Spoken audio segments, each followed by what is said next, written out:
In many parts of Indonesia, when night falls and the air grows heavy with silence, parents repeat an old warning to their children. It is not shouted. It is whispered, close to the ear, as if saying it too loudly might invite something closer.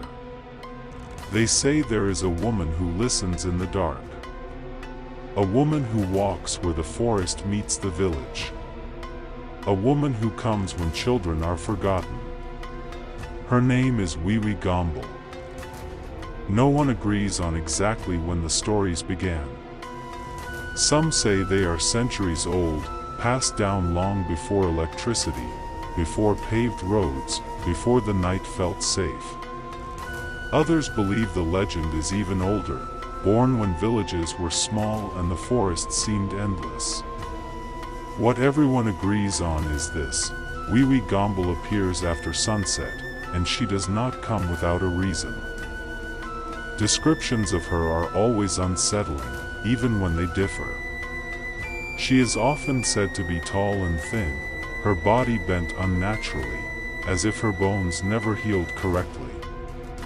Her hair hangs in tangled clumps, covering most of her face, but those who claim to have seen her swear her eyes glow faintly in the dark.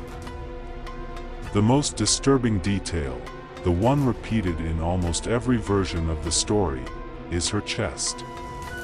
Her breasts are described as long and stretched, hanging far below her waist, used not to feed children, but to carry them. Wewe Gombel is known as a child-stealing spirit, but the truth, according to folklore, is far more complicated. She does not simply snatch children at random. She listens first. She waits. She watches homes where anger lives, where neglect has become routine, where children cry themselves to sleep while no one comes. These are the places she is drawn to, as if sorrow itself calls her name. The legend says that long ago, Wewe Gombel was once human. Her true name has been lost, but her story remains. She was a woman who loved deeply and trusted completely. She married a man who promised her a future, only to betray her in the most public way. He abandoned her for another woman, leaving her humiliated and alone. In the village where she lived, shame was a heavy sentence. Whispers followed her everywhere. People looked away when she passed. Some laughed. Others blamed her, as if betrayal were her fault. Her pain grew slowly, day by day, until it consumed her.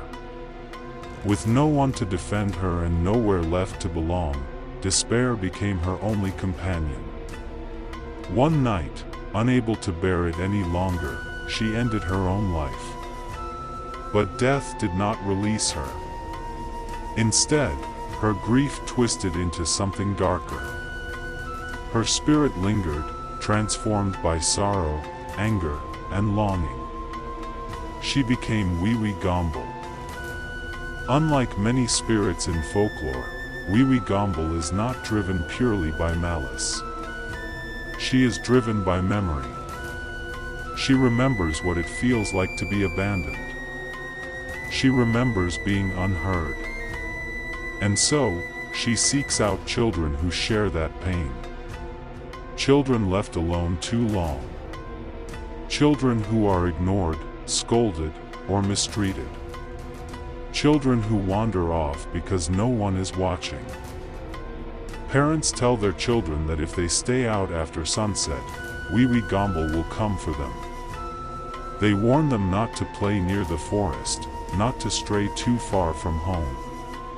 The threat is meant to frighten, but it also carries a deeper message. Care for your children, or something else will.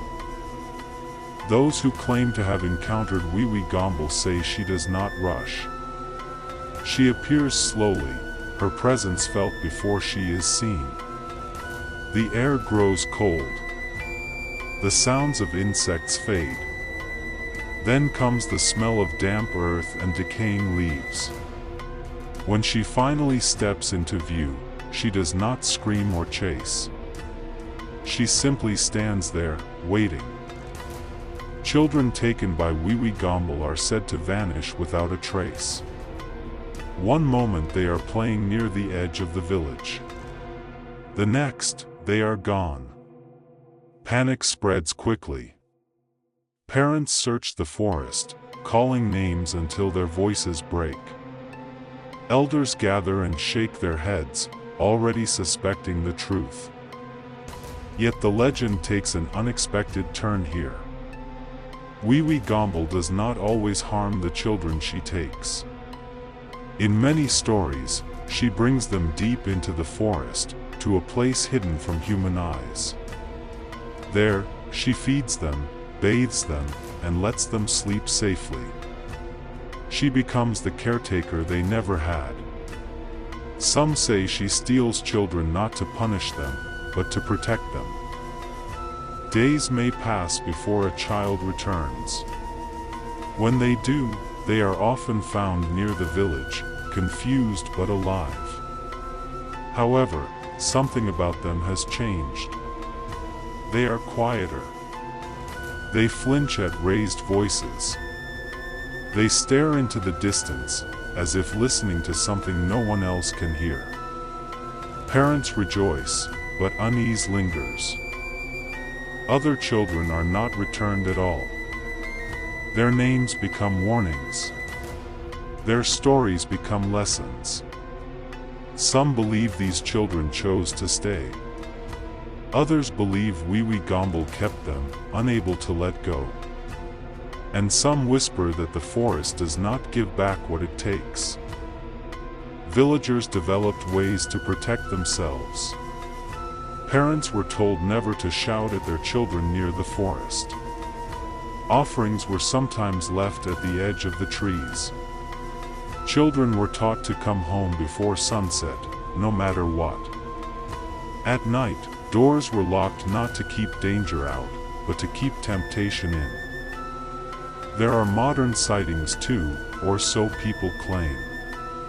Truck drivers speak of seeing a tall figure by the roadside late at night. Hikers talk about hearing a woman humming deep in the forest. Some children insist a strange woman once followed them home, watching silently from a distance until they reached safety. Psychologists say the legend reflects fear and guilt. Anthropologists say it is a tool for social control. But those explanations do little to calm someone walking alone at dusk, hearing footsteps behind them where no one should be. Whether Wewe Gombel is real or not almost does not matter. The fear she represents is real. The fear of neglect. The fear of failing those who depend on you. The fear that if you look away for too long, something else might step in. And so, as night falls across villages and cities alike, parents still call their children home. They still repeat the warning, softly but firmly. Not as a threat, but as a reminder: pay attention, care for your children, because if you do not, someone else is listening in the dark, and her name is Wewe Gombel. Some stories are meant to be remembered, others are meant to be avoided. If you enjoyed this story, you can support the channel by liking and subscribing. New stories are coming soon.